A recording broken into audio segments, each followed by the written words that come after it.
Hello, everyone. I'm Tim Johnson, and it's a big day for the Big Ten Wrestling Championships, and we have a lot of great matches for you. I'd like to welcome my broadcast partner, Hall of Fame wrestler and coach, Ken Kraft. Well, Ken, the Big Ten Wrestling Championships for the last 29 years, there's only been a couple of names, right? That's right. Basically, Iowa. However, the last 4 years, the Gophers have gotten in there. They've won 3, and they're in the lead right now. This tournament has been fantastic. The energy, the parity. It's really a terrific Big Ten. We talk about Iowa. 26 of the last 29 years they've won the Big Ten championships, but 3 of the last 4, it's been Minnesota.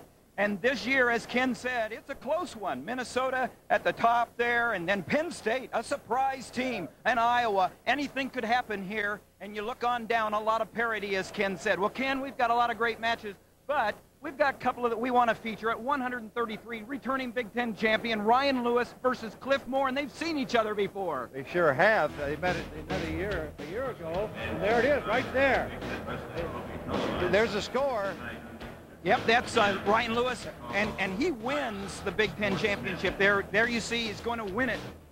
And then, of course, he went to the NCAA finals and lost a real tough one to Johnny Thompson of Oklahoma State. Well, when we talk about Cliff Moore and Ryan Lewis, Cliff Moore beat him the first time out this year, but Ryan Lewis has beaten him twice in 2003. Well, another great match that we're going to see is heavyweight, and everybody's got to stay around to watch that. And to talk about heavyweight, our other broadcast partner, a man that won a national championship as a wrestler and as a coach at Iowa State, Jim Gibbons. Jim, the heavyweights are going to be great. It is going to be a great matchup. And you mentioned the team standings. It couldn't come down to the heavyweight match between Steve Mocco and Tommy Rowlands. And this is a rematch of last year's Big Ten finals in which Rowlands was able to win.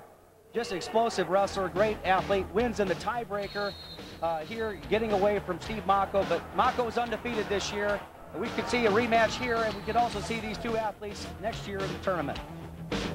Well, it's going to be great wrestling. Let's get to the action. There you see Tommy Rowlands and Steve Mocco, junior, sophomore. It's going to be great. Stay tuned.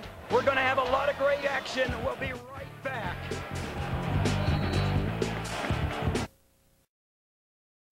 Match of the Big Ten Wrestling Championships with Chris Flieger out to a fast start, 2-0 with a takedown against A.J. Grant from Michigan. That's Chris Flieger from Purdue, 2-0 over A.J. Grant from Michigan. Chris Flieger is, both these athletes are All-Americans, and here see Flieger really tough in the top position. He was able to take down A.J. Grant, who was All-American. In the beginning of the first period, so he got a 2-0 lead, but Flieger, last year's NCAA third-place finisher and All-American.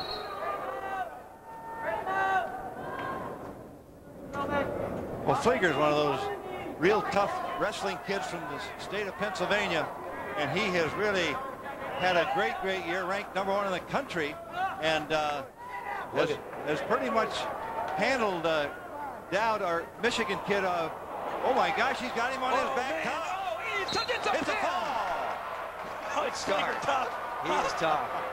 He just gets right up there on top of you, puts the half Nelson on, cranks it over, and very confident young man. It's a sophomore. He's got a Big Ten championship as a sophomore already. There he is, All-American last year. Just pinned an All-American from 2 years ago. Let's have a look at this. And here you see him cast over to the other side. He's able to capture the far elbow on the other side, and referee Chuck Yagla, you don't see it here, but it's pretty obvious. He's stuck. Here's the second angle, Ken. Here he comes from the, now see him go on over. Good pressure, and does keep that elbow tight, and it's not long. I mean, it's obvious, a 1 second fall. Yagla sees it and calls it. Chuck Yagla, the official there, was a 2-time national champion for the Iowa Hawkeyes. And there's Chris Flieger going up in the crowd to his teammates, and Mom's excited there. You're gonna get a hug from Mom. There you go. There you go.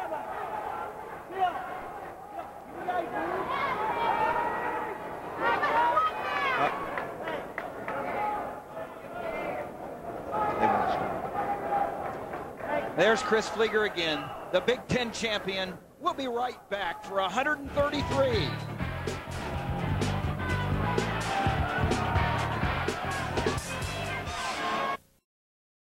We're back at the University of Wisconsin Fieldhouse for the 2003 Big Ten Championship on Fox Sports Net. We're at 133 pounds, the second match of the championship. You're looking at the three-match format. We've got the championships right here at the foreground, and then third place and fifth place matches. The top 7 go to the national tournament, the NCAAs. Here's the matchup. Ryan Lewis, the defending Big Ten champion, and Cliff Moore from Iowa. Well, Lewis obviously is the defending champion. Yeah, he's in the gold singlet here. He's had the better of the rivalry here to this point. He's won 4 out of 5 matches, but Cliff Moore has a win this year. Yeah, the first match, Lewis got second in the nation last year. Johnny Thompson from Oklahoma State came back with a big dual meet between Minnesota and Iowa to start the year, and Moore beat Lewis. But in 2003, in 2 dual meets, Ryan Lewis has had his way with Cliff Moore, giving Cliff Moore his only 2 losses since December. He won the first one 4-1, then he won by 11-7. High-scoring match in the second one. And this match seems to be a little bit slower pace. You see both athletes just tying up ear to ear, working the collar tie. Both All-Americans. Lewis last year, as we said, and Moore as well. Moore's a junior from Dubuque, Iowa.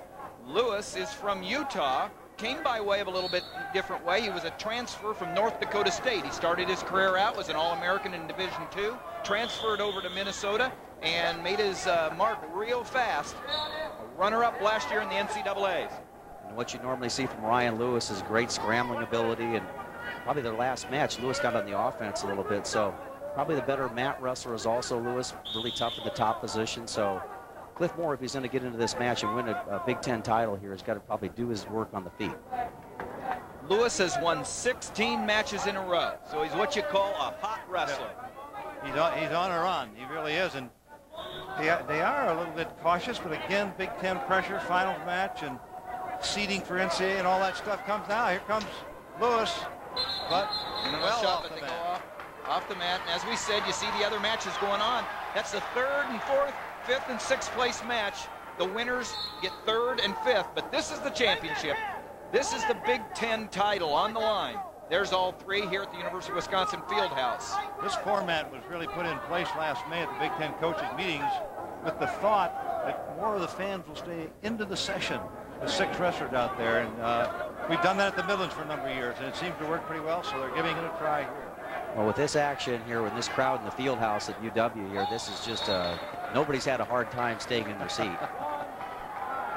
I'm Tim Johnson along with Ken Kraft and Jim Gibbons, bringing you the Big Ten Championships on Fox Sports Net.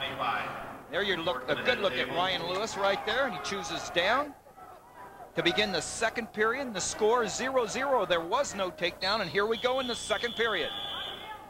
2 twos left, 4 minutes. Escape for Ryan Lewis. Didn't look like Moore had much of an intention to ride him long. Now Moore started to put a bit of an attack on, hitting that left leg, right leg. Last year, these two met in the Big Tens in the semifinals with, of course, Lewis winning, and he pinned Moore in 2:39 in the first period. So already a different story. They're meeting in the finals, and we're in the second period. And so far, all we've seen is just mutual respect for both wrestlers. Moore really hasn't gotten any attack off at this point, and Lewis has really the only shot of the match. Difficult match to officiate, really, as far as stalling is concerned.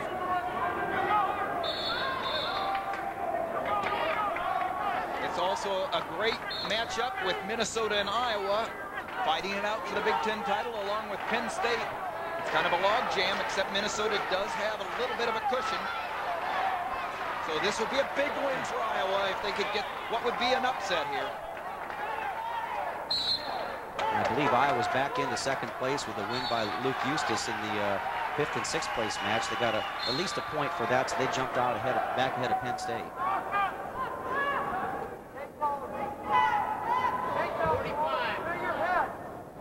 See Coach Jay Robinson in the background there.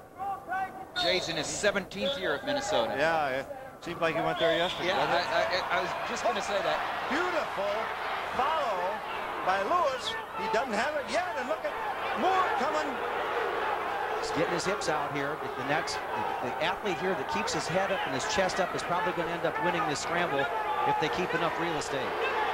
Oh, he's put the look at he's flipped the head out. Moore's the one's in the difficult position here because he has his head on the mat. They can stay in bounds. There's another bounce.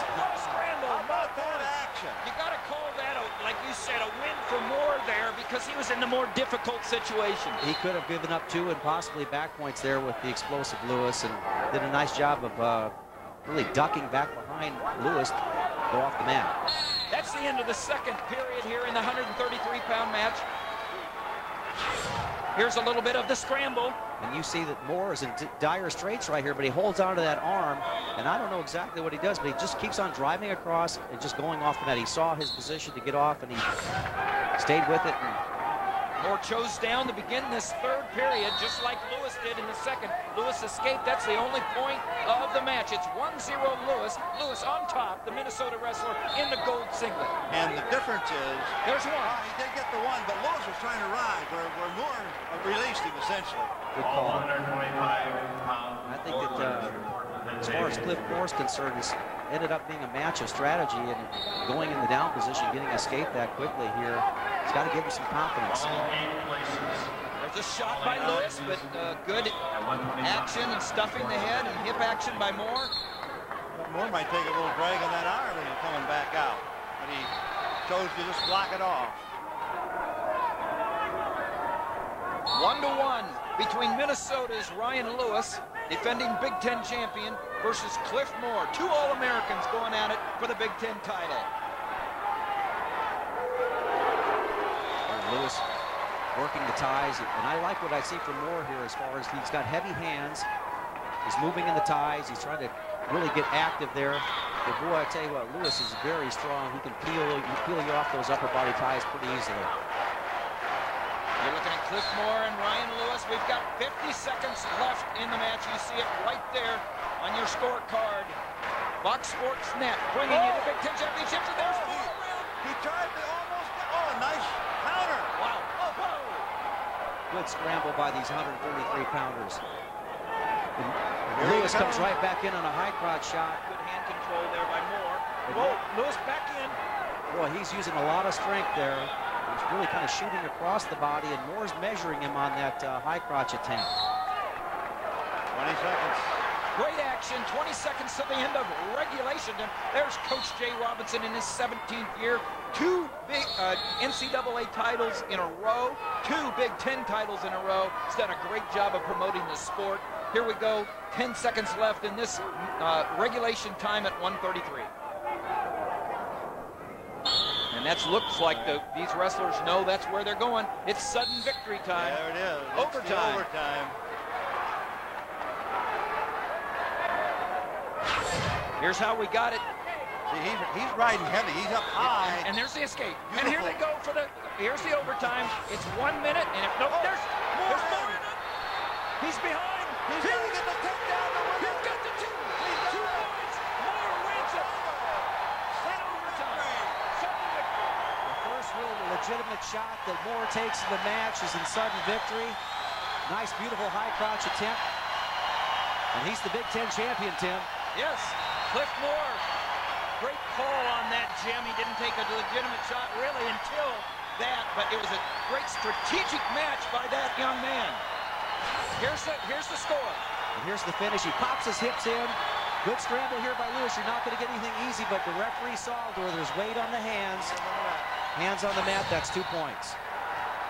The Big Ten champion will be right back for 141 pounds. It's a 2003 Big Ten Championships.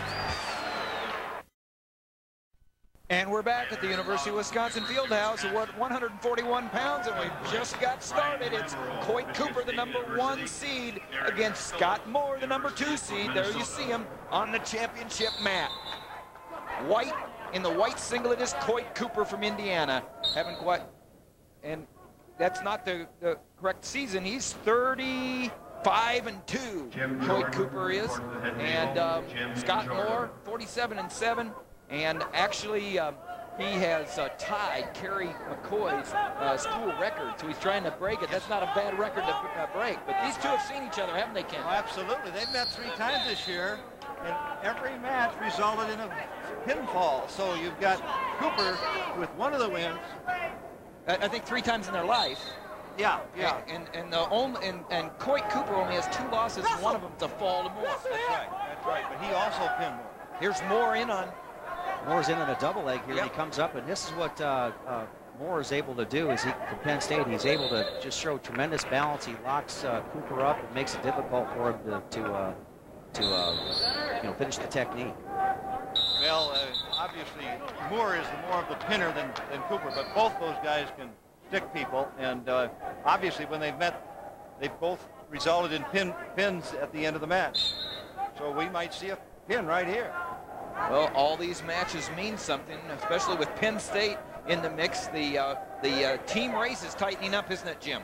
It really is, and with that win that Iowa had at 133, that vaulted them to 110 points, and Penn State's at 106.5, so Iowa's clearly in second and now has Minnesota in their sights. But if Penn State would win here, they'd go back out in front of Iowa for second place. Right. Look at that. Inside trip, action, double overhook. Now, is the throw going to happen? We're all waiting, aren't we? I don't know. If it happens, it's going to be big here. Cooper trying to get his lock a little bit, his bear hug a little bit lower around that white band around Chris Moore's uniform. How's that for a stalemate, huh? You bet. I should point out, we have two-time academic All-Big Ten wrestlers in this match. Both of them, 2-time All-Academic, which is kind of neat, goes along with what they're all about. The student athletes, you're looking at the Penn State wrestler, Scott Moore. It's been a breakout year for him as a junior, and he's really had a great year. Like I said, tied Penn State's victory record. Now he's got that inside leg lace and the head and arm lap. Now Cooper does a nice job of worming out of that, but gets to the edge of the mat. Both these athletes like to present themselves. You'll see Cooper shoot quite a bit. Moore, who was the #1 seed last year in the Big Ten, but had a bit of a devastating tournament. He's back to form here. Really a great scramble wrestler. Look at that. He's looking for back points every time he's. And I believe he might have control here. They're saying no control, but how do you say you don't have control? Well, he's presented him here. There he goes. Now he's got the back points. And now he's with the backboards. Moore over Coit Cooper. And again, Cooper 35-2 this year, but one of those losses to this man right here who has him in trouble. Can you imagine what this guy's like in the wrestling room, practice room, Ken? They just got to be fun to watch. And every scramble situation ends up putting his opponent to his back. Scary, though, for your other wrestlers as far as, whether they're going to get injured wrestling this funky guy. Yeah, he's constantly trying to spread your legs out. Where do you put him in the technique book? That's right.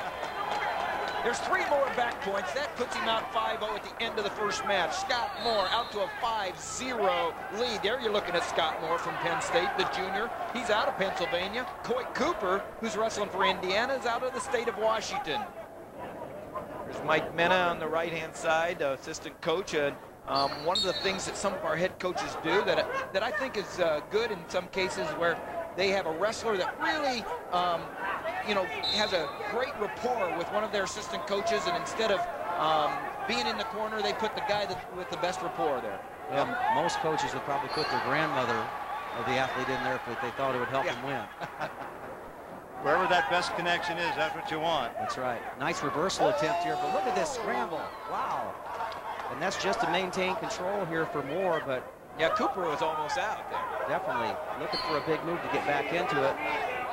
Now he's potentially dangerous. They'll start back up.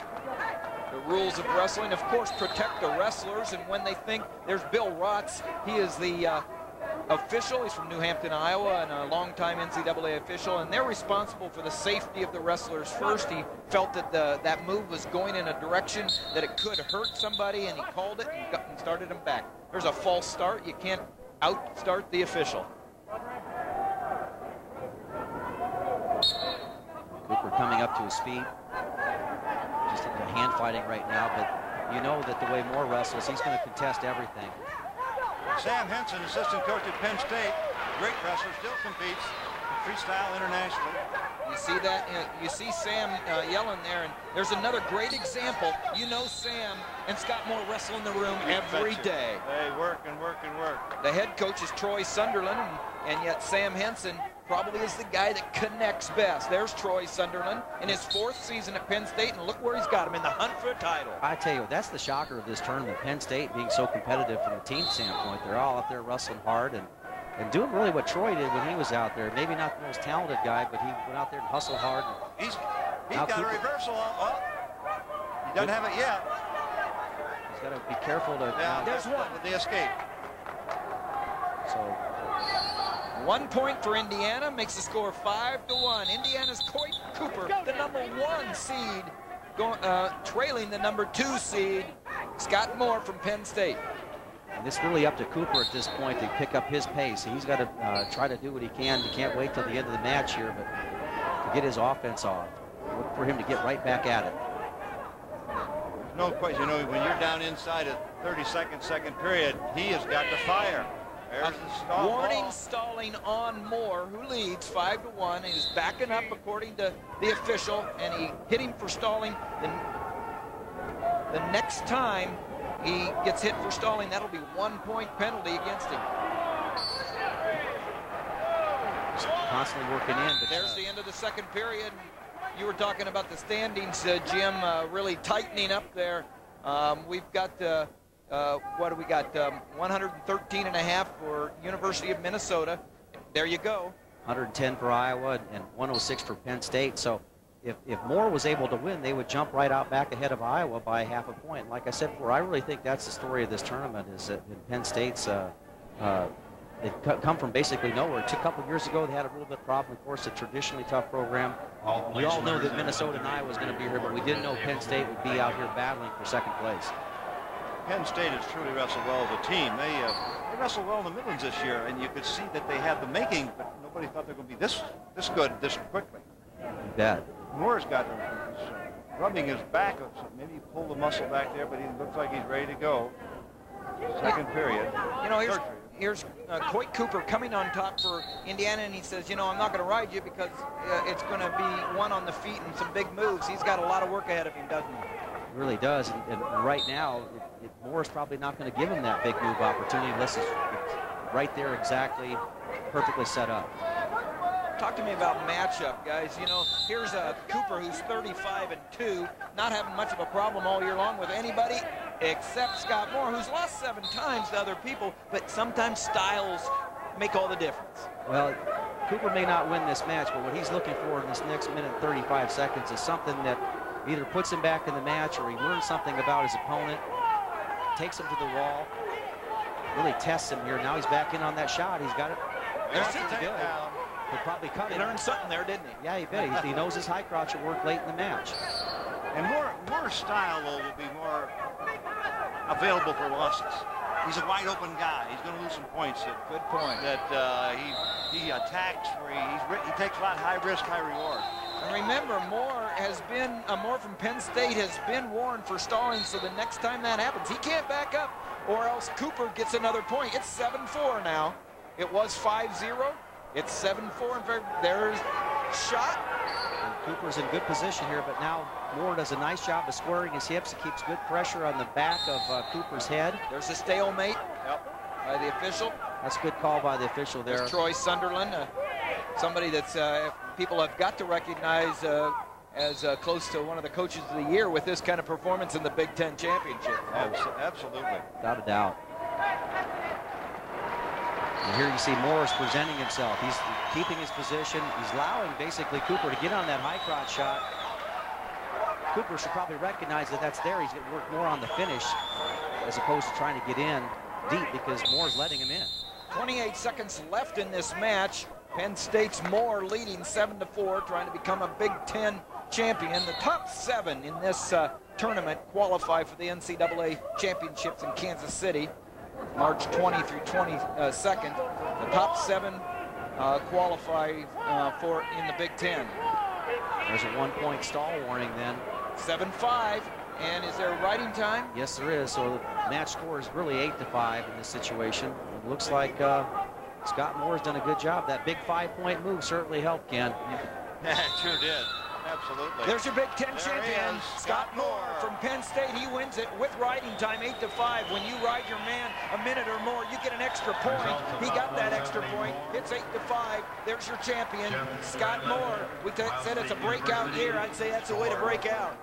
Great momentum going into the national tournament. He'll probably get top 5 seed at least. 41, Chip Benton. There's your champion, Scott Moore, being congratulated by his coaches. We'll be back for the 149-pound championship match. It's Minnesota and Iowa matchup. And we're back, 149 pounds, the 2003 Big Ten Championships on Fox Sports Net here at the Fieldhouse, Madison, Wisconsin. And this is a Minnesota-Iowa matchup here, and they're important because we're talking about the Big Ten team title on the line. Big Ten, Jared Lawrence. Jared Lawrence is a 2002 NCAA champion, a 3-time All-American, and he won the Big Ten title 2 years ago, but not last year. Yes, and of course, he's won all 3 matches this year between these two guys, and obviously he is the favorite, and he gets the takedown. Hit a single and came around behind and took it down. Well, Ty Eustace did a nice job to get to the finals here, and I know he wants to test his skills against the defending national champion, but boy, Lawrence would have none of it. Just jumped right into that single leg and just came across to the far ankle. And now here's where you really have the senior versus the freshman matchup. It's on the mat. That's right. And Eustace, a freshman, he's from Blue Earth, Minnesota. So Minnesota, young man crosses the line, goes to Iowa to wrestle. Jared Lawrence is from he's from Idaho, so he came all the way over. There's the senior, as Jim pointed out, 27-2, the defending NCAA titleist Jared Lawrence versus Ty Eustace, who's a freshman. He is 27-7. Ty Eustace is a freshman, and he is not lost since the Midland Championships, except for 2 matches to Lawrence. That's right. That's right.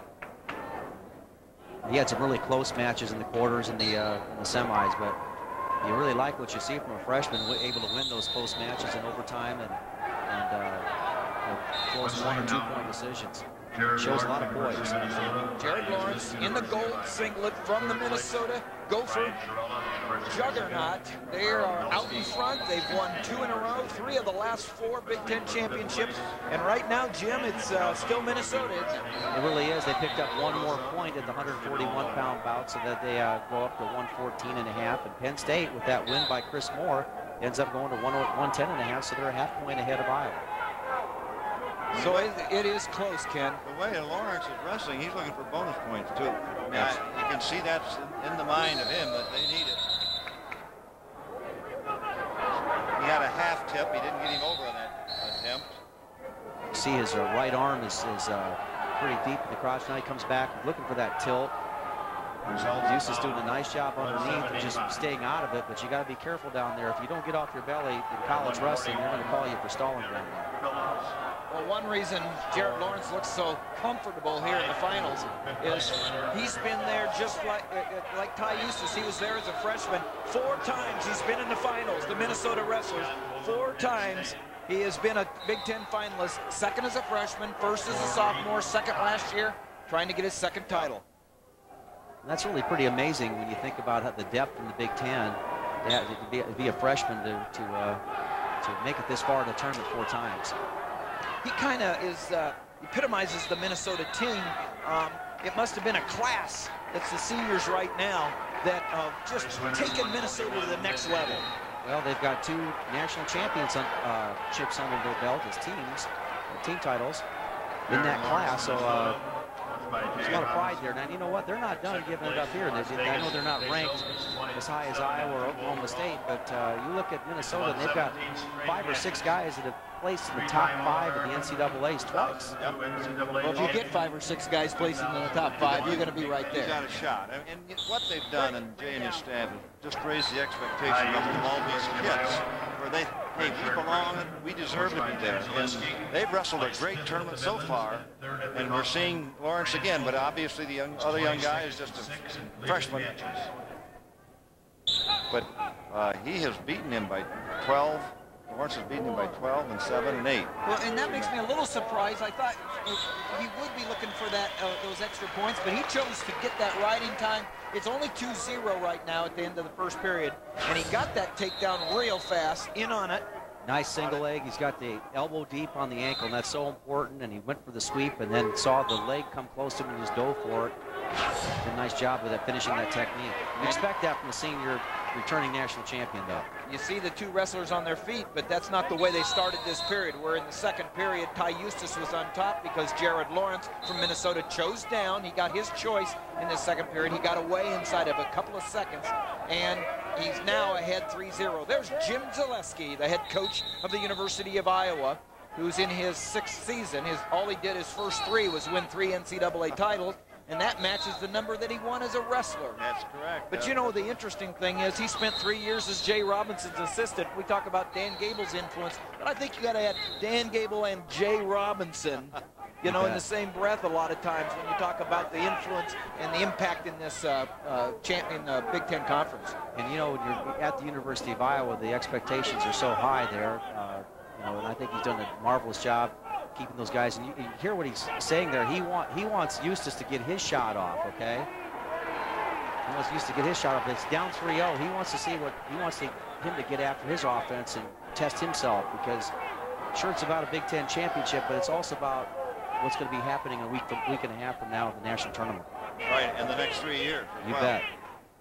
3-0 in favor of Lawrence from Minnesota, and the Iowa wrestler Ty Eustace has been warned for stalling.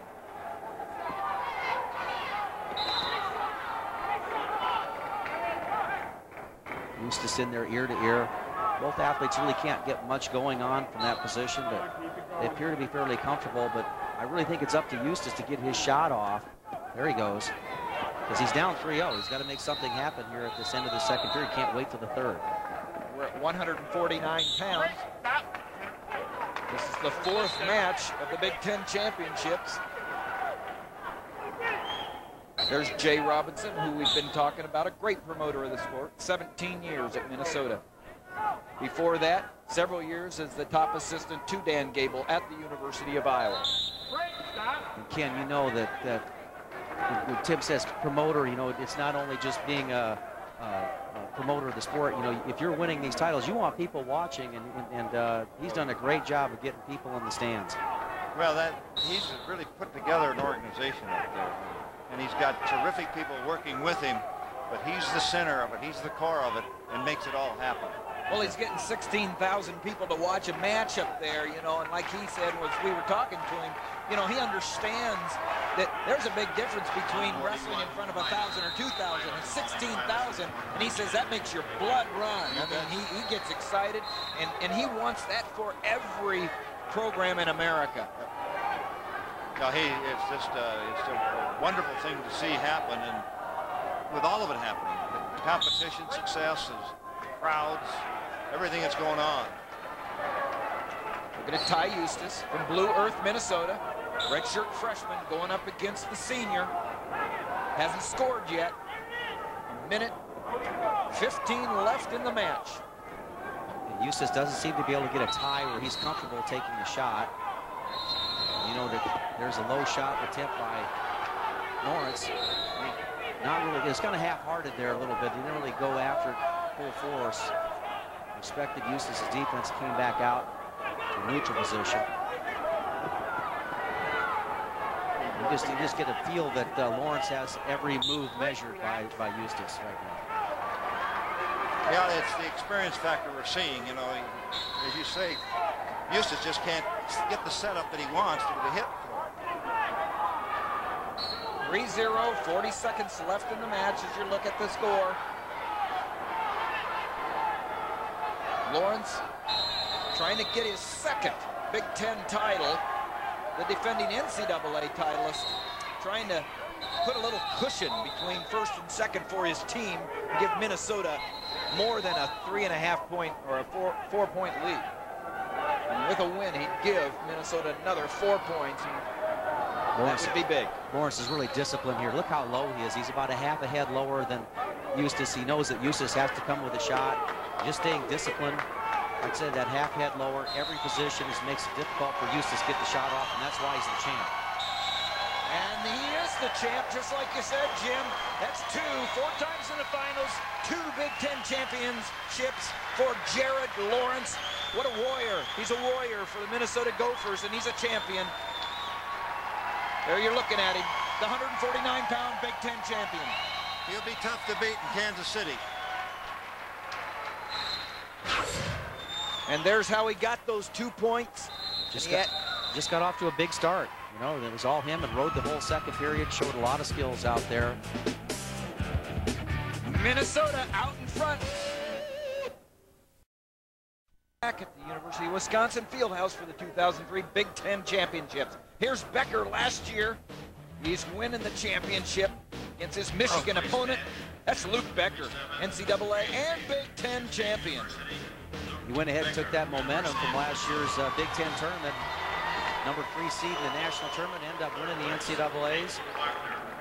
And the Minnesota gold singlet. They wear that gold singlet, Tim, during the finals. For the championships, yeah. They're good as gold, right? That's what they're looking for, that old gold. There's Luke Becker, senior, 21-3. Had a little injury, so he doesn't have as many matches this year. Gray Maynard, 18-6, also is injured a little bit. And so their records aren't as voluminous as the others. But these two met a couple of times in the Big Ten. Becker is a freshman and a sophomore. Beat Gray Maynard in the semis both years. So Becker, just like his teammate Lawrence, it's kind of like they're twins. I mean, 2 NCAA champions. He's a 4-time finalist. He got second as a freshman and a sophomore, won it last year. So he's going for his second one, and his teammate already has his. Championship and has over 100 career wins. They've been the leaders, and what Becker just so physical out there. I mean, he's got good technique, but I probably think he's even better scrambler.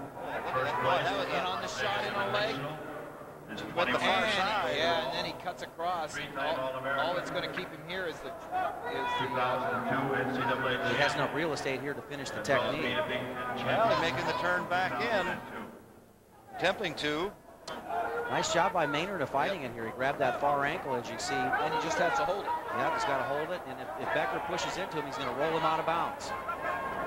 So Becker goes the other direction, which is giving Maynard a chance to come up. So, boy, he's got to hang on that leg, doesn't he? That ankle. Really there, does. he came out well. Nice scramble. Well, they certainly know each other, as we said. Gray Maynard also, his first time in the finals, but he's 3rd, 4th, and 4th as a freshman, sophomore, and junior. So he's broken through into the finals this year as a Results senior. at 149. well, he knew he'd find this guy at the Jared top of Lawrence. the heap. Luke Becker. University of Minnesota. Both these athletes just really well defined. They're not carrying any extra weight or anything like that. They've got well-defined physiques.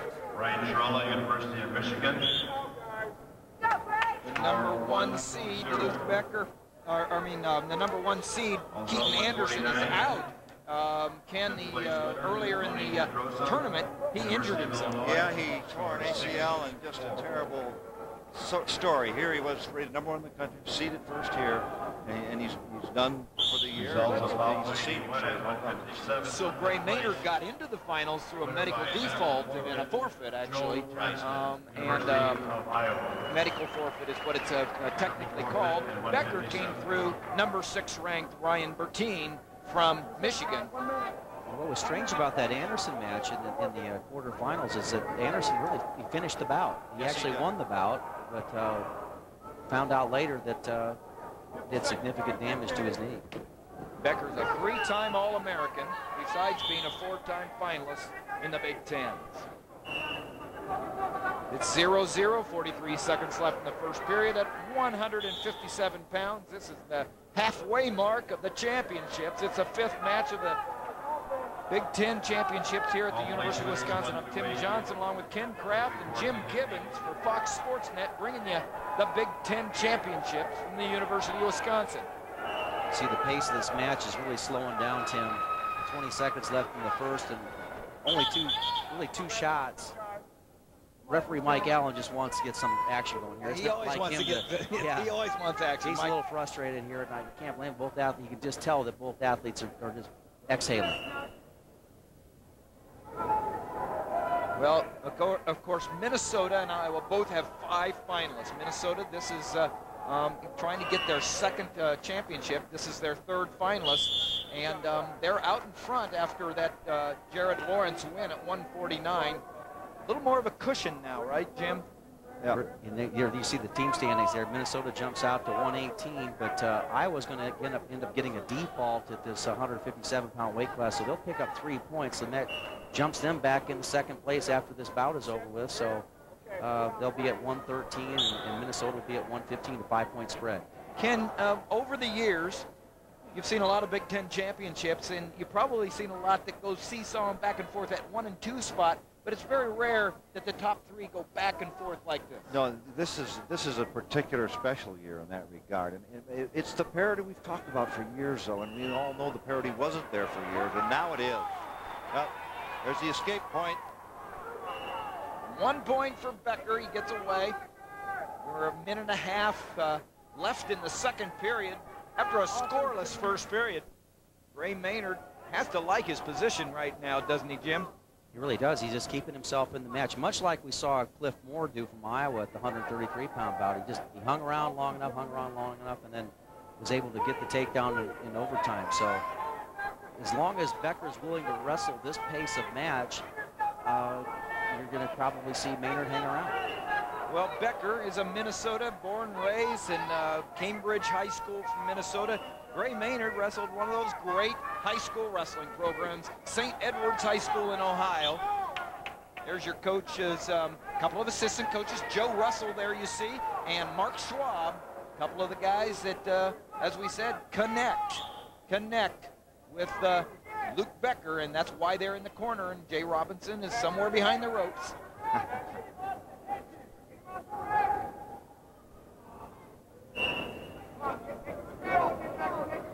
So now Becker hasn't had much success here with the ties. You saw him creating a little bit of space and maybe come with a free shot, and he just maybe touch and go.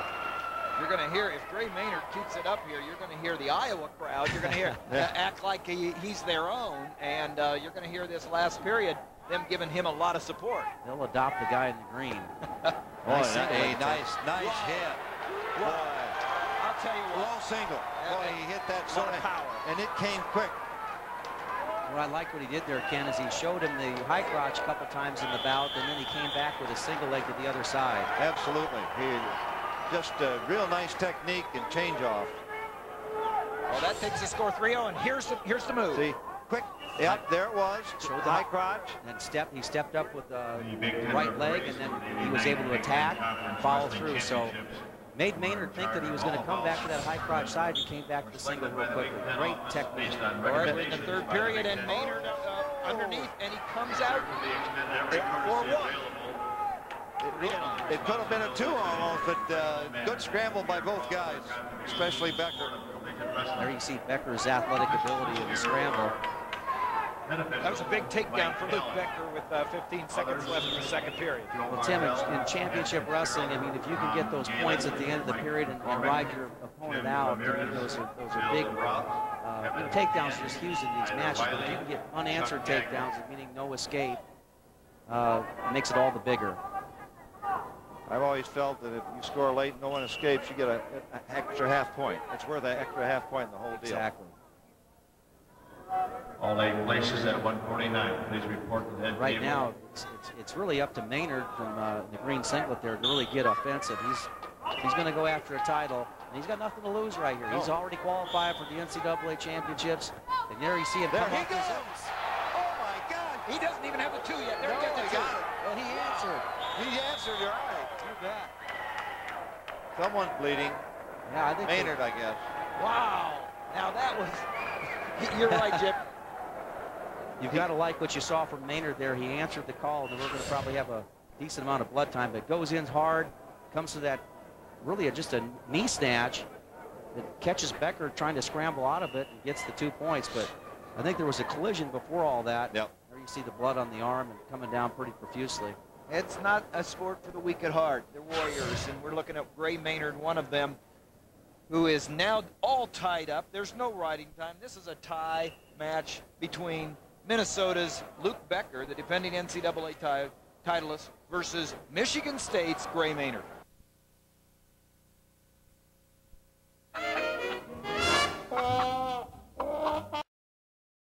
Coaching on letting him 1 up. point. He's let him go. 50 seconds left as you see it on the score. 4-3 in favor of Minnesota's Becker, trying to win his second Big Ten title. Well, we've seen what Becker wants. There's a position. Maynard really trying to go for the big move, working the head. He catches Becker out of bounds there, snap the head down and try to get to the side, try to whip him over, basically. You have to wonder whether he should have started that quite that early. You know, he's still got some other stuff. That was a tough one to get. You might want to do that late. Oh, there's shot. Man, he's in tight, too. He really is. And there it is, too. Becker had enough of that. I'm not going to wait for you to get on your offense. I'm going to get on my offense and close the deal on this one. And he's not going to sit around and just ride here either. He wants to close the deal. 6-3 in favor of Minnesota's Becker with only 10 seconds left before he sees gold. And that looks like what's going to happen. Luke Becker wins his second straight Big Ten championship at 157 pounds. And you hear the Minnesota fans, sounds like booing, but all they're saying is Luke, Luke, Luke, Luke. There's your champion, Mike Allen, the official, raising the hand of Minnesota's second champion of the night. Here's the winning takedown. Boy, there's penetration. Did he hit it deep and then kept the drive on that left shoulder? And of course, Maynard knew, hey, he got me. That's 2. We've had a great first half, and here we are headed back for more great wrestling from the University of Wisconsin. We'll be back for Big Ten Wrestling. Presenting the Penn State University. And we're back, and we're just getting started at 165. Defending Big Ten champion and NCAA runner-up Matt Lackey from the University of Illinois up against Volkman, Jacob Volkman from Minnesota, an All-American 2 years ago. And from Henning, Minnesota, Lackey from Moline, Illinois. Earlier this year, Lackey beat Volkman 6-2. There's Matt Lackey, one of very few undefeated, only 3 here in the Big Ten, 31-0, Volkman 26-5. And Lackey's the #1 ranked wrestler in the country right now. He's got the best record, obviously 31-0, and he's NCAA runner-up last year. Well, the best way to describe him, he's a winner, and earlier in the year he beat Volkman 6-2. He also got revenge on Joe Heskett from Iowa State in the Midlands this year. Midlands this year. He won the prestigious Midlands Championship by defeating the man that kept him from winning the national championship last year, Joe Heskett, who won it at Iowa State last year. Well, he's got as good a season as you could possibly have going to this point, and not many close matches all season, and not many close matches in this tournament. You see why. He's just so technically strong. I mean, he just moves his feet all the time. He doesn't give you anything in the tie-up, and he's always looking for offense. Keeps himself in good position, you know, where he's able to shoot, able to attack, counterattack. He really has come on, you know, as a wrestler. And Jacob Volkman has had a good tournament also. He was the #3 seed. See a little physical problem here. There's Jim Heffernan and Mark Johnson. Jim Heffernan with the jacket on, Mark with the Illinois sweater. Mark Johnson in his 11th year at Illinois and the winningest coach for the University of Illinois. And that's hard to believe he's been there 11 years. That's what we were all talking. There's a lot of, you know, what I was noticing, and this is the Big Ten Conference right now, has 8 of the top 15 teams in the nation, 9 in the top 25. One of the reasons, guys, I think, is there are a lot of coaches that have been around for a while. Yeah, that's right. You look at the fellow on the right there, Jim Heffernan, probably one of the most technically sound wrestlers I ever saw in college. And 4-time All-American for University of Iowa and a national champion, 3-time finalist. He was slick. I'm sure he's getting that point across to the athletes there at Illinois, too. It's a good combination of coaches. You just don't do it with one guy. I think Matt Lackey kind of ended up at University of Illinois because he's from the Quad Cities area, and so is his head coach, Mark Johnson, who's from Rock Island, then went ahead, was a couple-time All-American at University of Michigan. And we talked about Dan Gable. Well, Mark Johnson was the head assistant following Jay Robinson for Dan Gable, and there's 2 points. Takedown for Matt Lackey.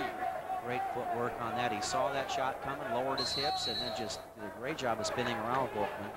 Well, you can tell, I like what Volkman's out here doing. He's throwing caution to the wind. He's been a little rough on the on the edge of the mat and trying to do something to get into Lackey's kitchen here. Well, it just seems like the Big Ten Finals is where you do that, because it's not the termination of the year.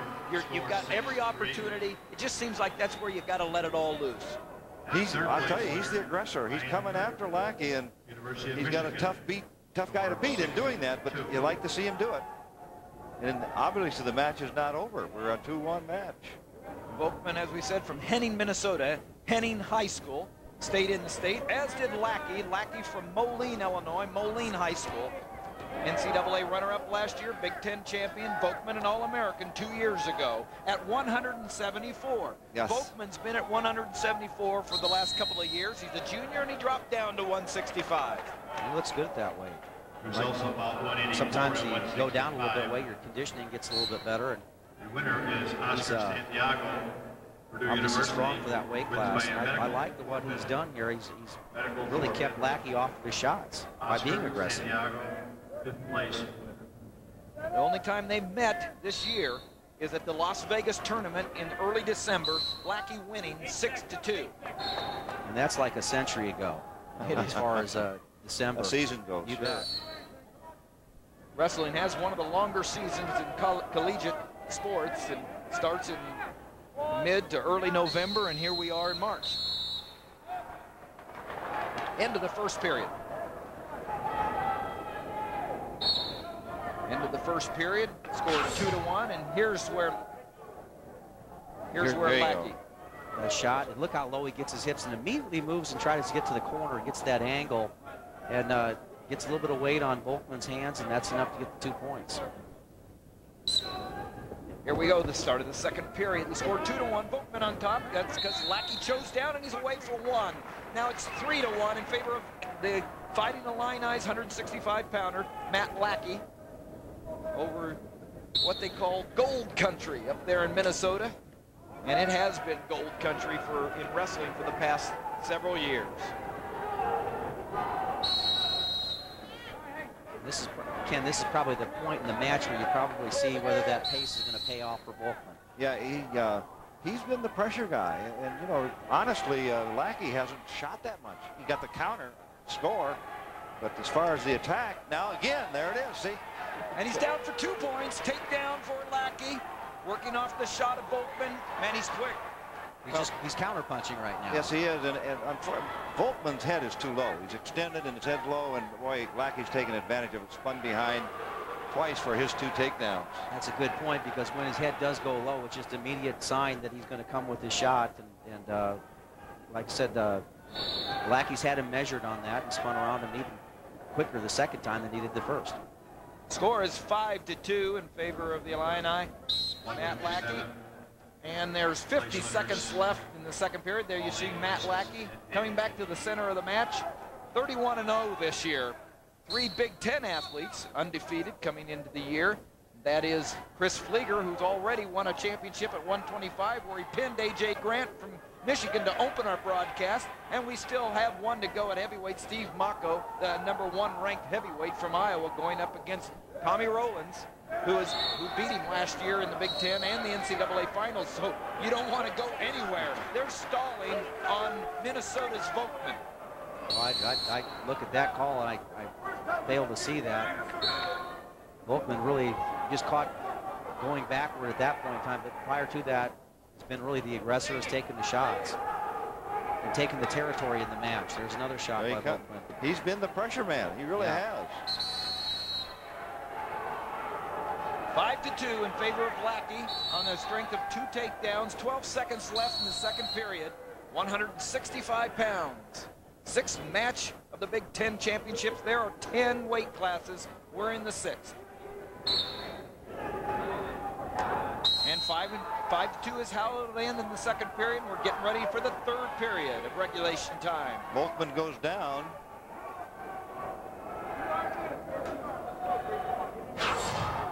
Here's one of those takedowns. Watch his head. See where his head is? And boy, Lackey timed it so well. Takes him down, hand hits, that's it. And he's out. 1 point escape for Volkman, makes the score 5-3. 5-3, a minute 48 left in the match. Regulation time. Volkman has really been aggressive in his ties. Now he's popping up with an underhook. Lackey just real difficult to he just doesn't give you anything. He's constantly working back to the inside. And look where he stays, Tim. He's just right in the center. Middle. Right in the center. He does say, "Come and get me." Yeah.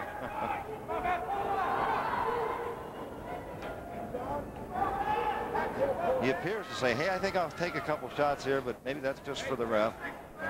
Now must have been some headbutt there because Lackey stopped wrestling. You don't want to do that. You want to get a habit of doing that. Just standing straight up and looking at the official, because the official had no intention of stopping that bout. This looks like Volkman really wants to mix it up and get a little bit rougher here to challenge Lackey's fortitude here. 1 minute left in the third period.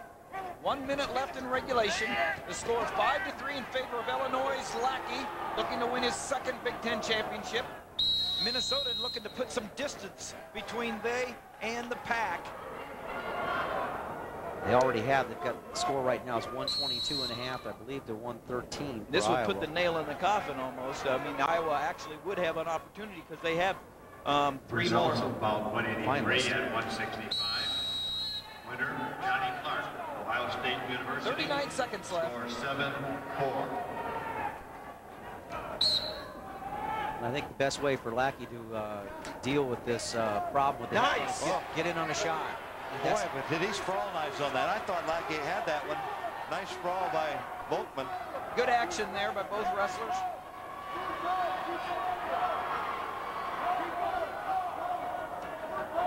Boy, Coach Robinson and Marty Morgan are pushing. Let's go get him. And he is. He's answering. That's right. And that's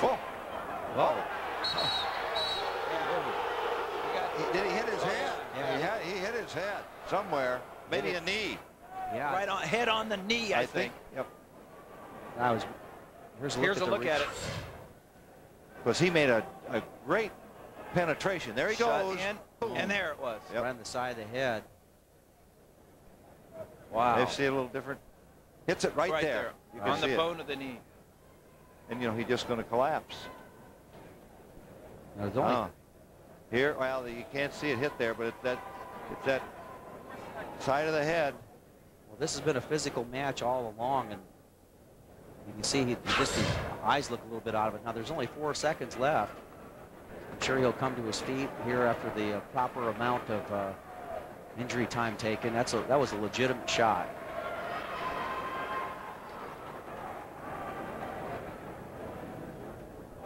Tell you what, both these guys fought pretty hard in this match, particularly Volkman. You can tell that his skills were. He had to make it a physical match. Yes. To be in it, he had to do that. See, John Quinn, the trainer. What is the situation here? I mean, are they trying to determine whether he lost consciousness or anything? Well, I'm sure they're trying to decide whether he's capable of going those last 4 seconds. Right.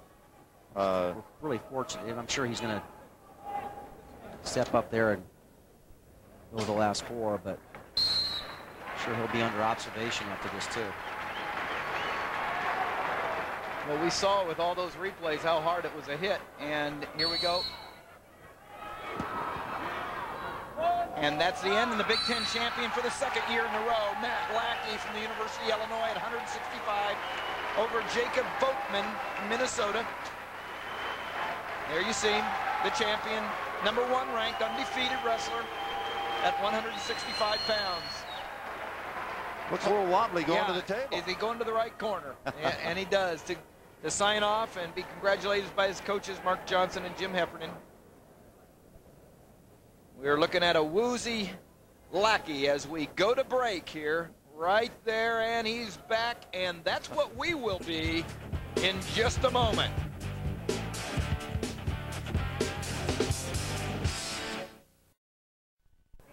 We're back, and we're starting at 174 pounds. You're looking at all three mats where we've got championships right in front of you. Third place, fifth place, they're all going to the NCAA championships. But right now, these two, Tyler Nix and Lang from Purdue, are trying, Nix and Lang are trying to win a Big Ten title at 174 pounds. As far as the team standings go, if Iowa's going to win a championship, they need to have Tyler Nix win this title bout here. That gets the ball rolling. They've got two other finalists later with Jessamine Smith and Mako. There's your matchup. Tyler Nix, the junior from Green, Iowa, for the University of Iowa, and Ryan Lang, a junior also.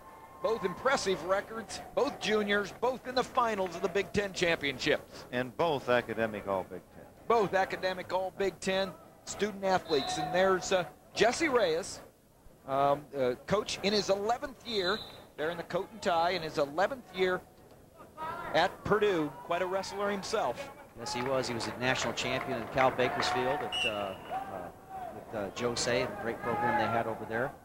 Now a single leg attempt by Lang. And he's deep. He is, but you know what? This is where Nix is just unbelievably flexible. He can take it. I don't know where the flexibility is at the knee or at the hip, but he just makes it real difficult for a guy to finish. And now he's squared up really nice. He's a Gumby, I'll tell you. He is. He's got unbelievable flexibility. They call it stalemate, but you'll see that from Tyler Nix all match, his flexibility. Which can truly frustrate your opponent. You know, you make a great shot, you come up with a lot of work and no points, so how often do you want to go back in there? And then when you're stewing about it, he comes back in a shot of his own. Yes. Also placed second, Anthony Kaufman, Brand. Front headlock position. Placed second, 2010 Big Ten Championship. He was squared off there. Ryan Lang, New University. Well, they've got a little more blood there. Go ahead, Jim. Well, the blood issue here is a lot of these guys have wrestled combat type matches to get up to this point. So some of these are old wounds that they're being addressed here.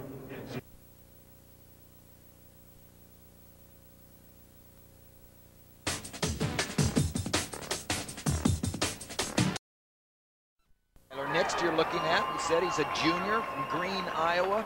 He's ranked number 3 by many, 3 or 4, depending on what ranking you're looking at. And there he's got 2 points.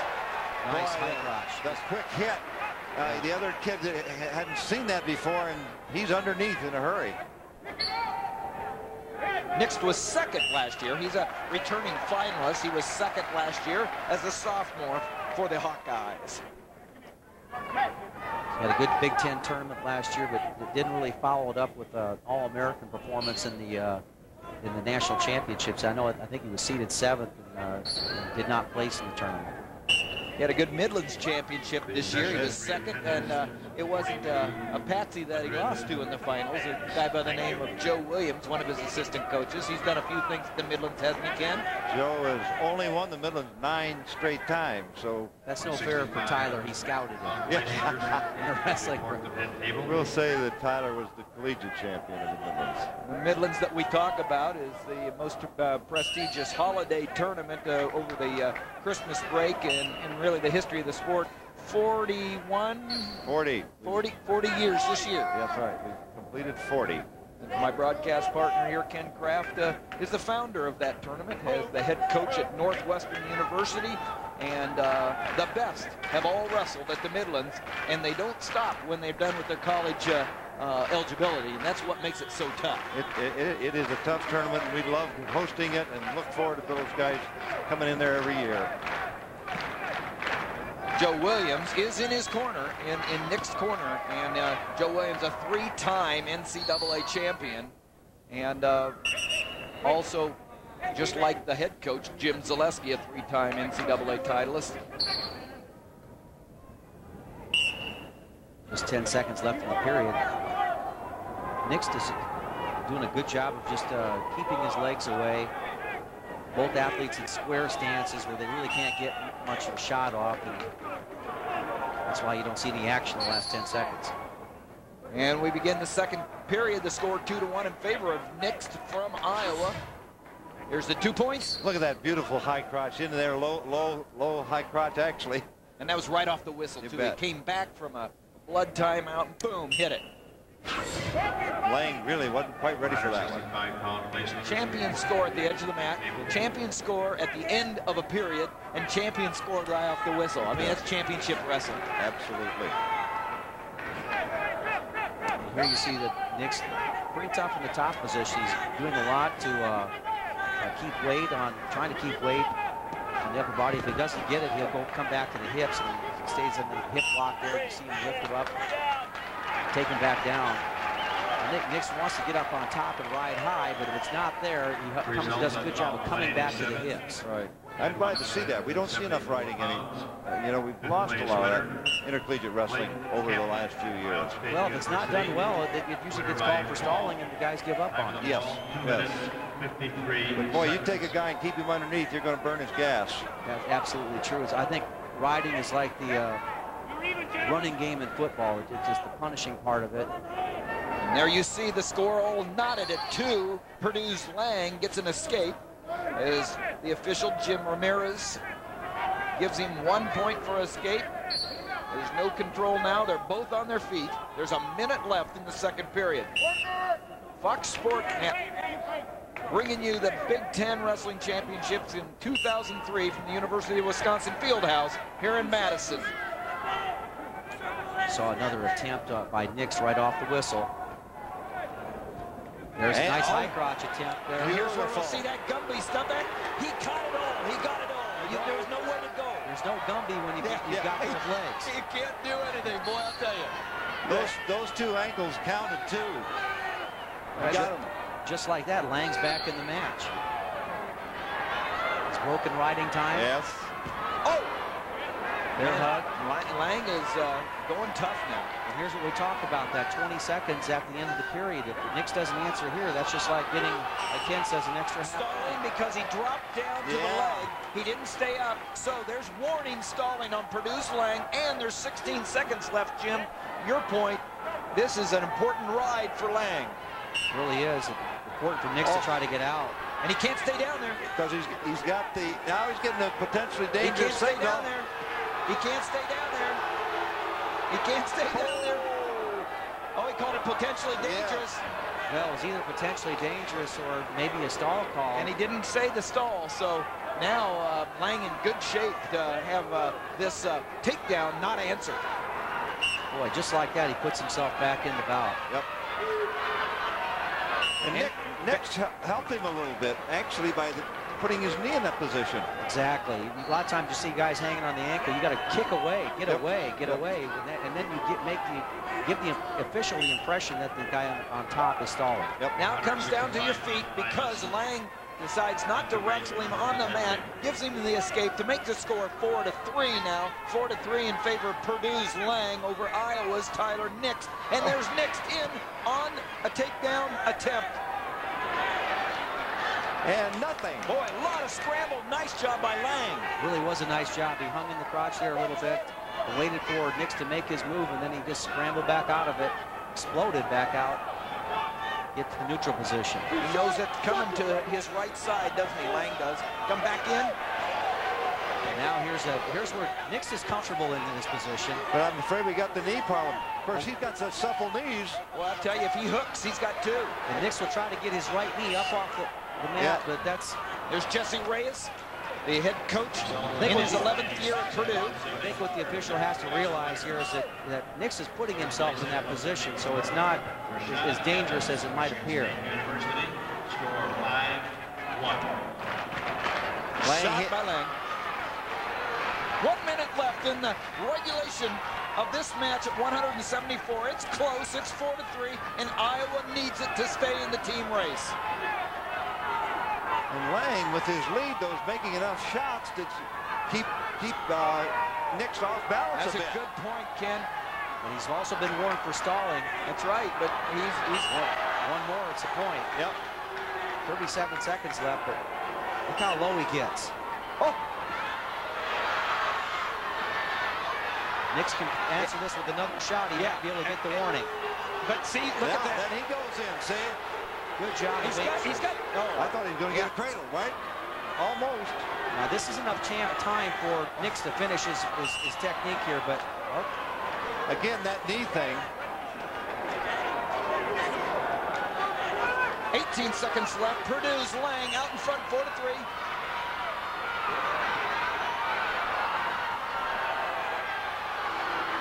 Seconds left.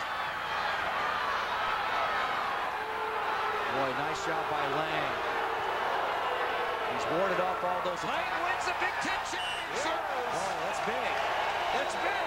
And Minnesota wins the Big Ten championship. Purdue wins the Big Ten championship for Minnesota.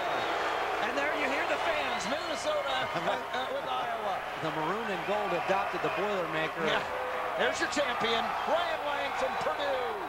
A win over, a big win over Tyler Nix from Iowa. There's your happy Minnesota fans. They realize that Purdue wrestler have given. Standings right now. And as you said, Ken, Penn State wins. They get 4 points. They go ahead of Iowa for second place. Their highest finish in a long time. This will be key here for Bex to get out from underneath. Smith probably not the most physical rider, not really a threat to turn in most instances. But championship riding, a lot of it's just about keeping your man down and making him work harder than you are, so that maybe when he gets back to his feet, some of your techniques might work a little easier. He's got that arm. He'd guard that arm on that far side. And you see, though, that he's having a difficult time getting Beck's stomach down on the mat or belly down on the mat to work that bar arm effectively. There's an example in the Penn State coaches' corner. Again, a couple of assistant coaches, Dave Hart, Ross Thatcher in the corner instead of the head coach, Troy Sunderland. And you can see by their size that they spend a little time wrestling with Mark Bex in the room. There they are in the background. He should be out, but is he? No, he's not. Nice job by Smith. Smith wrestled at Southeast Polk High School. He's from the Des Moines, Iowa area. And there's your coaches, Ross Thatcher and Dave Hart. Dave Hart standing up there was a good wrestler for Penn State, and they've kept it all in the family there. Troy Sunderland. There's Jim Zaleski. Tom Brands, one of the great wrestlers, Olympic champion, world champion, assistant coach to Jim Zaleski, a three-time NCAA champion at Iowa. See that Smith is staying with it on the legs. He's not giving Bex the easy escape. Well, he's coming close. Warning. He's coming close to the minute riding time. Yep, and he just was warned by staying on those legs a little bit too long. Right, you could kind of hear the crowd make that call, but Bex popped up to his feet. He's doing a nice job of keeping his base, not allowing Smith to flatten him out. And then he was able to come up, and Smith dropped in on the leg. Now, Smith has to probably I would try to at least ride him for another 25, 30 seconds or so, if not the whole period, just get more aggressive. Oh, chop. All right. Well, he got a minute 7, a minute 8 riding time. That's Smith with a minute 8 riding time. And like you said, Jim, that he's going to have to get out awful quick to keep that. That's why I'd probably, would have recommended to try to stay with it a little bit. But again, Bex did a nice job of keeping his base. Bex looks stronger than I didn't picture him being this strong looking at him from a distance, but this close, pretty physical. Never been in the finals before. He's been 6th at the Big Tens the last 2 years, a 2-time NCAA qualifier, but not an All-American. We're talking about Bex from Penn State. Smith, on the other hand, 3rd in the Big Tens, 3rd in the nation last year. And guys, we got a couple all Big Ten academic guys here again too. So they're both excellent students, both students. Oh, nice. Nice counter by Bex, keeping good position. Caught Smith trying to shoot through his arms. That was basically a shot to impress the officials that he's working hard to push him off the mat. But So far, the only person that's been warned for stalling has been Smith, who's riding in the top position.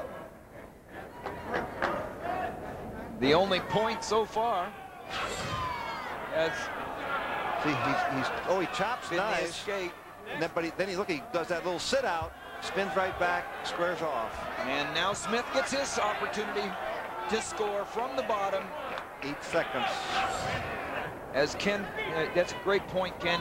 He needs to get out in 8 seconds to keep his riding time. So here we go. There's the explosion, hand control, and he's trying to break it, and he does. And he keeps the riding time. 1:01 by 1 second. That's just critical, and that's just smart wrestling, and that's why in those practices you work on your 15-second escapes to try to get those points just like that. That's important. Now he can get on his offense. It's too early for him to go into a shell. He can get on his offense. See that? Oh, yeah. Got the stall warning. So Bex has been warned for stalling now. That aggressiveness is now paying off for Smith. He can stay in and brawl now because he's got this championship. 1:19 left. It's 1-1 on your screen and on the scoreboard. But right now, the match, if it was to end, would belong to Smith because he has 1:01 riding time. Well, here's an important part of the match.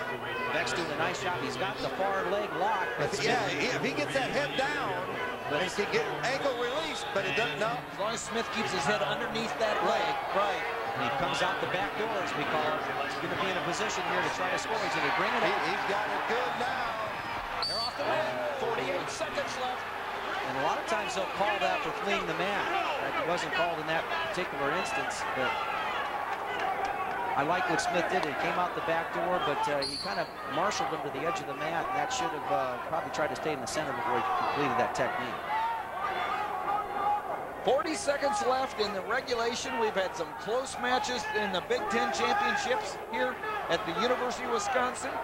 And we've got one right here. Mark Beck's trying to get a takedown to win this because if it stops now, Smith wins on riding time. I really like what Smith's been doing. He's been aggressive, under control. And if you watch him, Ken, he'll be a half a head lower when he starts this match. He'll put his foot on the center line. And he'll get down in that nice low stance, and he'll be a half a head lower. It's going to be very difficult for Bex to get a shot off underneath him. Yep. And the other thing he does is he takes those half shots to get the other man off balance. Good half shots. Good half shots, and if it's there, he'll take it, finish it. But if it's not, he's not going to necessarily commit himself and get out of position. We have a whiteboard. Beck's done a nice job of staying in this match. I'm impressed with how physical he is. Looks awfully strong. Tough kid.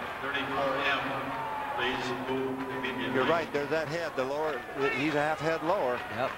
You can feel and see everything that Bex is able to do. Nice half shot. 13 seconds left. Ken starting low. 10 seconds, and what a job by Smith there on getting out inside 7 seconds. Smith's got to be careful here. He's been warned. He's got to step forward. He's got to step forward. He's got the warning, too. Right? It would be a point. Right. Well, that's there it is. Smith wins the Big Ten championship. His first. That's what he came here to do. He wins it. Iowa still mathematically in this thing. It's getting interesting. Just as we said in the open, it's probably going to go down to heavyweight. We've got a coach. I don't think we'll see a protest, but there's some unhappiness there by the Penn State coaching staff. Yeah, it's hard to protest judgment, and it's right there. The Troy Sunderland talking to the official. He just wants to talk to him. There's your champion, Jesmyn Smith for Iowa, keeping them in the game, keeping them in the race. It's a long shot, but let's go out, and we'll come back for the last two matches of the Big Ten championships at the University of Wisconsin. All right, University of Wisconsin Fieldhouse, 197 pounds, Damian Hahn versus Nick Ficchetti. You're looking at the match getting ready to go. And Tim Johnson along with Ken Kraft and Jim Gibbons for Fox Sport Net, bringing you the Big Ten championships. 2 matches to go. Boy, There's Hahn in on a takedown, and he gets it. Nice early shot. 7 seconds. That's all it took him. 7 seconds, and it's 2-0, and he looks awful confident. He really does. He did a nice job of circling before he got that shot off, and he got Fekete walking right into it. And here's where Hahn has been really tough all tournament, as he's been in the top position. Fekete, a senior, was an All-American 2 years ago, had a lot of injury problems last year that kept him from wrestling. He's from New Jersey. And Hahn, a two-time All-American. And he's from New Jersey. And he's from New Jersey. So, bragging rights for New Jersey in this match. I know in my experiences of recruiting at colleges that New Jersey state title is a difficult one for a high school wrestler to achieve. It's just got one class, used to have just one class anyway, and the format there, just great tough wrestling in that state. 2-0 in favor of Hahn over Fekete, and Hahn, he came out highly recruited. He came out hot. He finished third in the Big Ten. It was an All-American as a freshman. Fekete, on the other hand, came in, and he had a tough freshman year. He had a losing record, from a losing record to the finals of the Big Ten championships. Persistence. It looked like, I thought Fekete was close to a reversal, but then Hahn responded nicely. Hahn competes in every situation. Good in control, and good job by Hahn staying with him. Right, and that was all footwork. Fekete got it up to his feet, but you were mentioning the two different paths that these two athletes have gotten here. You know, sometimes it doesn't work right away for you. You get injured, or your confidence suffers, and being in a tough wrestling room. And it's nice to see these athletes persevere through, and that's really one of the lessons of college wrestling. Well, he was on top for 1:20. I didn't realize it was that long. Well, when you take somebody down inside 7 seconds. That's right. Now we see if Fekete's got some arsenal there on the attack side. See, Hahn likes to operate in space. He'll tie up, but he wants to move away, move out to the outside, and he'll come diving in on the low ankle shots. If you come up out of your stance, and sometimes you feel like you're a safe distance away from him, and you come out of your stance and you walk right into his low shot. 2-1 in favor of the Minnesota Gopher. Damian Hahn, the junior, defending state or Big Ten champion for the 184-pound class, and he's put on the muscle. He's put on what is needed to be successful at 197. He really did. Now you saw him there at the edge of the mat. He's not afraid to go ahead and give it a little what for at the end of the at the edge of the Members mat. of the media press conference for all weight class. Nice spin around. That headgear is a problem. They ought to get a little tape on it. It keeps coming down into Hahn's eyes. The field house immediately following the final session. Fekete just slowly keeps on marching into Hahn. Just wants to get a hold of him. Yeah. He can work that 2-on-1, which he has right now. He's got to do it with a little bit of head position, get his head in position to be able to go, and that's where Hahn's mat savvy and not giving that position. There it is again. You see how he comes out and then comes back in? Yeah, the bounce back and then in. And he hit low. Of course, that's where he's stayed right now, but he's in good position to score. See? Fekete bailed out on it. Yep. Bailed out on it, looking for the edge at that point, just diving up over the top. But that's. And you know what's interesting here, Jim? The Minnesota-Iowa dual meet. Really, it came down to here's the score. Here's the first takedown here where he circles around and he just keeps on driving through, gets to the hips. He did that mainly with his leg drive. And that last technique, Fekete helped him out when he tried to bail out. When he did that, he brings his ankles together when you dive. It's difficult to dive with your ankles spread apart. Hahn was able to capture them both and get the two. Point I was going to make was Hahn lost a close match to a wrestler that he should have beaten at Iowa, and he took total responsibility. You know, you never have the total responsibility, but he did personally. He said, it's my fault we lost. I feel that the loss against Iowa is on my shoulders. He has a unique opportunity right here. Right, if he wins, the Big Ten championship is won because of his win. If they lost because of his loss. Well, he's going to ice it, so. What a great shot that was, coming right into our camera. Right into our table. Right. You've got a unique camera angle here, being almost on top of the mat. We have a boom that gives us a unique camera angle. So you're almost in the position that the referee would be in watching this match. 5-1 in favor of Damian Hahn. Oh, well, short on the shot. And Tim, when you mentioned this, you let your team down. Wrestling is one of those sports where you don't do it alone. You train together. There's camaraderie that's involved there. And even though they're out there competing as individuals, there's a tremendous amount of camaraderie that's involved in your program and the way you represent yourself. And I'm sure that changed the way he prepared for the last 6 weeks of the season.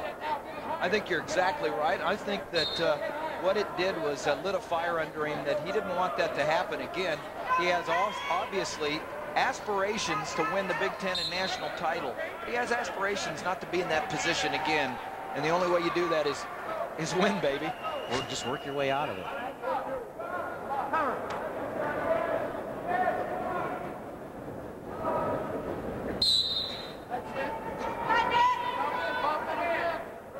You see him back in the top position.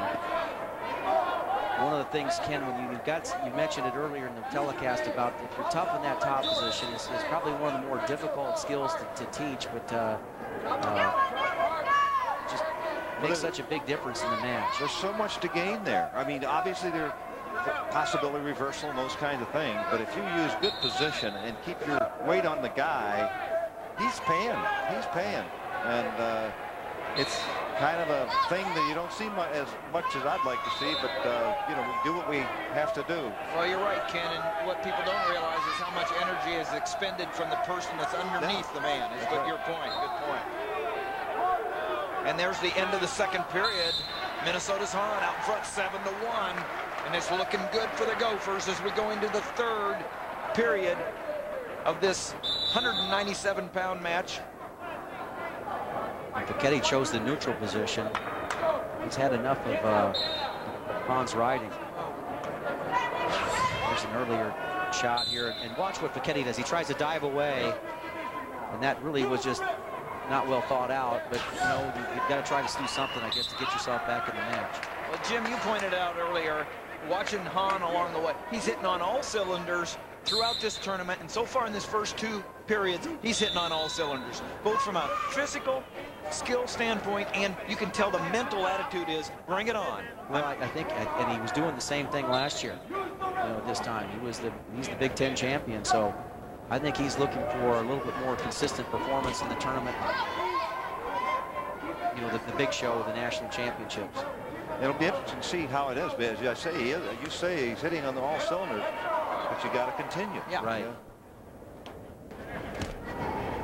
And he has, to an extent, two-time All-American, twice fifth.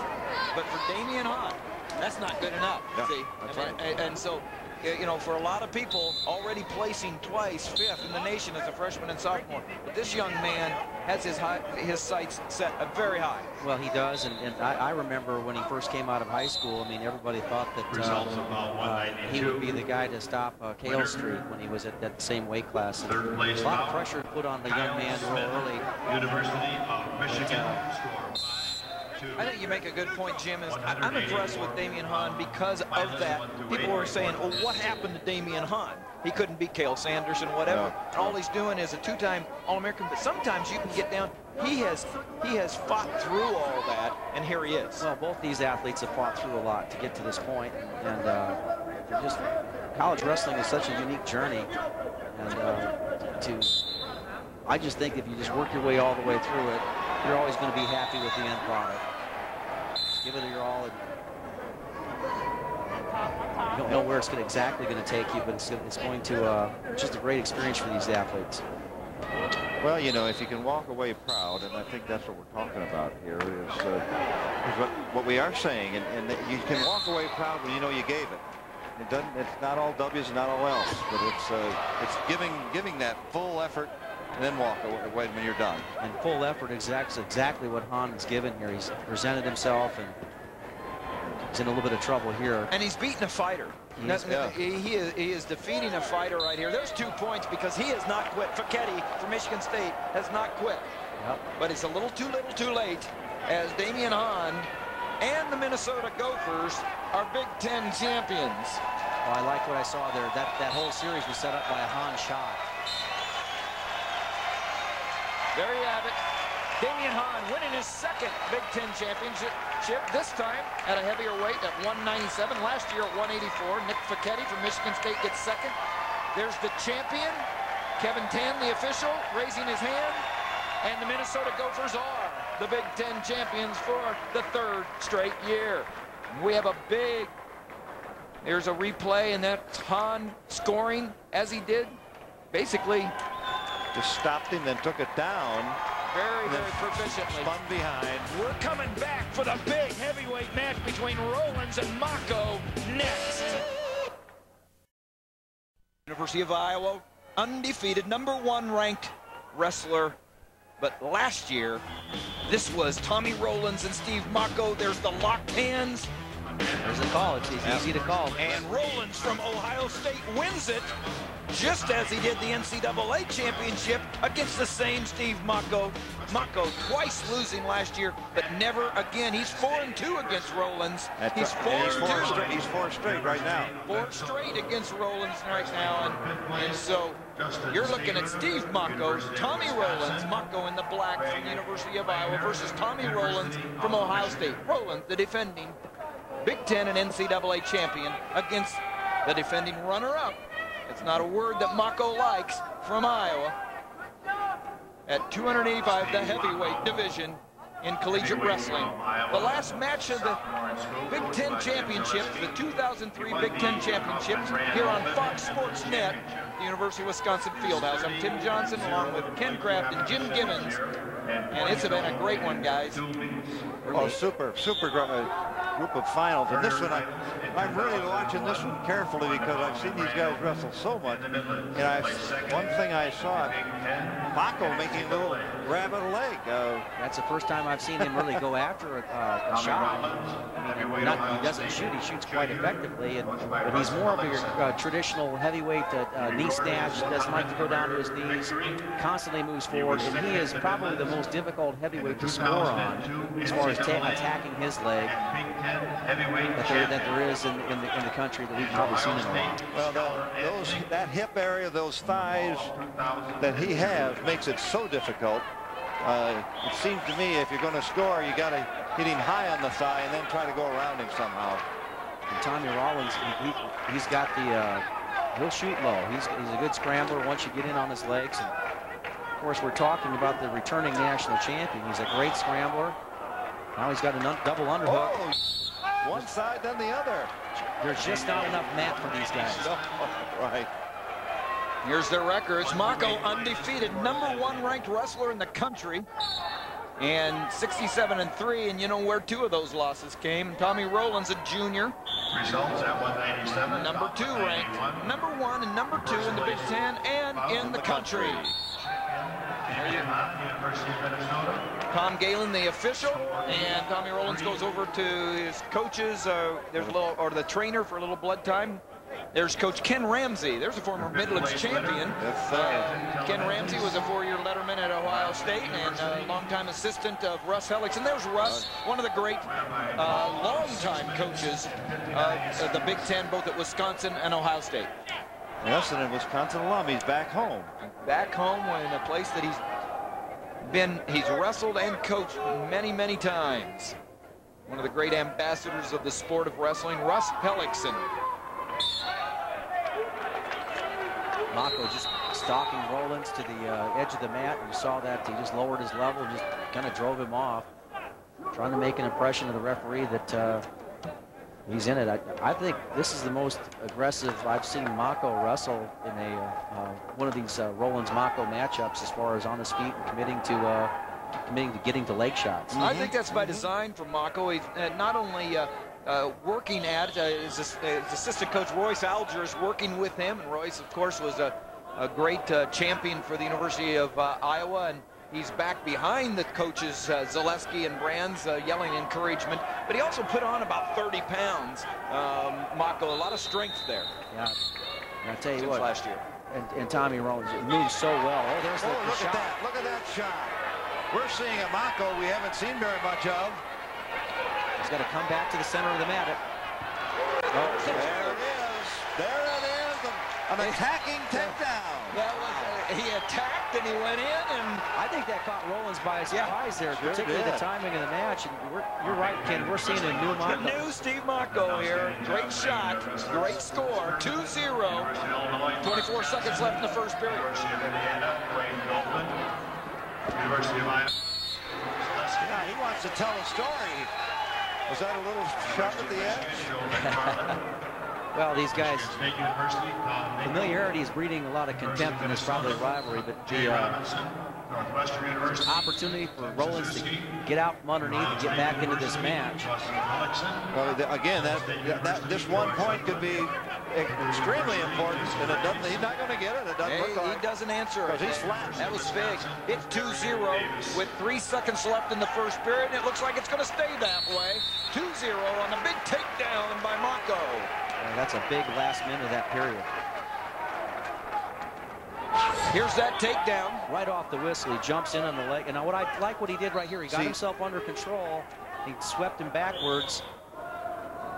You'd like to see him normally take it back to the center of the mat to finish that, but he did a nice job of finishing. He just felt it. Well, we're finishing off here back east because there's another New Jersey product. Mako from North Bergen, New Jersey, Blair Academy, one of the great prep school wrestling programs in America. And that's where he hails from. And then Tommy Rollins from Hilliard, Ohio, attended Bishop Ready High School. Mako, one of the better riding heavyweights, too. He got a good grip. And Rollins is doing a nice job of getting his hips out, but isn't followed up with a second move. Nice leg sweep by Mako. Really making Rollins work here. Yeah, he is. And Rollins changed there a little bit. He was going the lip arm first, and that time he kind of tripoded up a little bit. But not doing it with that success. 2-0, minute 37 left in the second period. Mako started it out on top, and he's keeping that weight on top of Mako and really putting the pressure to him. He is Mako's putting it on top of Rollins, I mean. And Rollins, I like what Rollins is doing. He's popping to his hips, and now the official is going to have a little talk with Mako, telling him to get him back to the mat. But that's just, you're wrestling a good wrestler. He's going to get up to his feet. And if I were Mako, I'd still try to continue to take him back down. There she did that little inside. Stand up there looking for hand control. Now Mako is in on a leg. Just moving to the edge. Now he's going to try, oh, that leg sweep. That helps him out. Did what he was supposed to do there.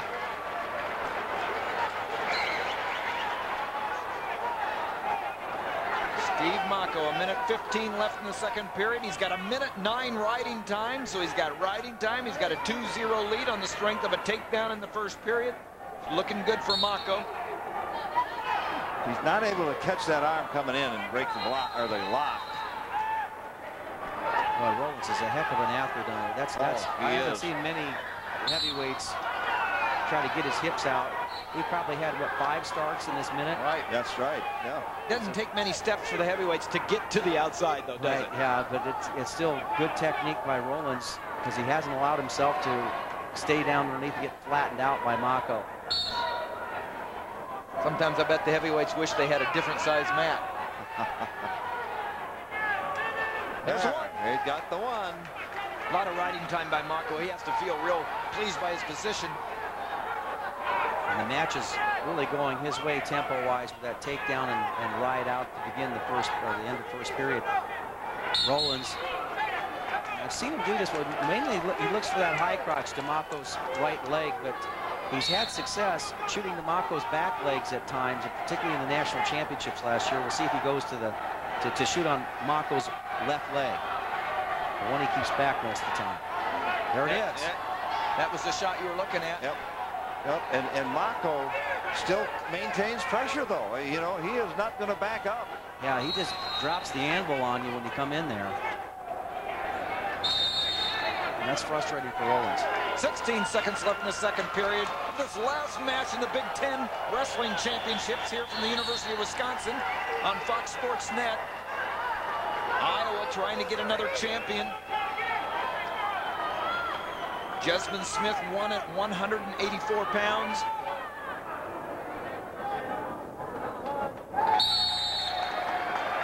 And also Cliff Moore won at 133. Iowa trying to get 3 champions. There's your standings. Minnesota on the strength of 3 champions themselves. Out in front, insurmountable lead. Iowa in second place, they can't be overcome. Penn State in third. Great team race. If you're Rollins, you want to try to ride Mako here. At least you cut the riding time, and he wasn't able to do it. So that's like a 2-point swing for Mako. Yep. He got the escape and was able to ensure the riding time. Yep. And on his takedown, he rode him out. So there were a lot of good things that Mako did in this match so far that he's done. Yeah, you think the score table was scared there for a minute? Oh boy! I'm glad he didn't come our way. They got to move those guys back. I'm telling you, that's They got 2 guys who've given up their left leg to stop it. And the 295-pound weight class in third place. There's Mako just fighting off the leg shots. And I think we see some fatigue in Rollins. I think you see some determination in Mako. But being underneath all that time is taking something out of Rollins. Well, if Rollins takes a half shot, doesn't go all the way, you're going to see Steve Mako. What I think he does as good a job as anybody. He just really gets on the offensive. You don't take any bad shots against Mako without probably being scored on. Yep. Coaches, please turn your awards balance in. Thank you. Mako coming back to the center. 59 seconds left in this match of regulation time in this match. Tommy Rollins, who won here against Mako in the Big Ten Finals last year and in the NCAA Finals, finding himself on the short end right now, 3-1 with 48 seconds left. Rollins can't wait because he's going to have to cut riding time also, so he's going to have to either take down at least with 20 seconds left. Or get 2. Yep. Or get back. Or get back. Well, it's going to be some type of big move here. And I don't, it's pretty much all leg attempts. It doesn't look like he's, of course, on the way to takedown, throw that half Nelson. But look at Mako just take the territory, just stalks him, keeps good position.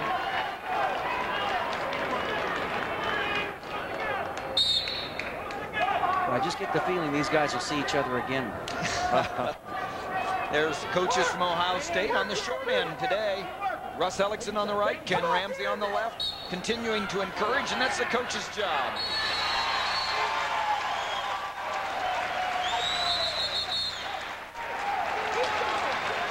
They'll probably be on opposite sides of the bracket, the NCAA tournament. Number 1 and 2. Number 1 and 2, exactly. But that's in Kansas City, March 20 to 22nd. All these wrestlers are culminating their years at Kansas City. And March 20th to 22nd, and right now, though, we've got another Big Ten champion, 10 of them, 3 from Iowa, 3 from Minnesota. Minnesota wins the championship. There's Steve Mako, University of Iowa, heavyweight Big Ten champion. Minnesota wins the team.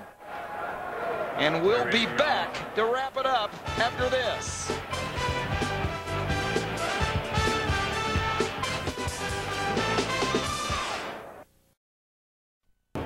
We're back at the University of Wisconsin for the Big Ten Championships, and there's one of the greats of all time, Dan Gable.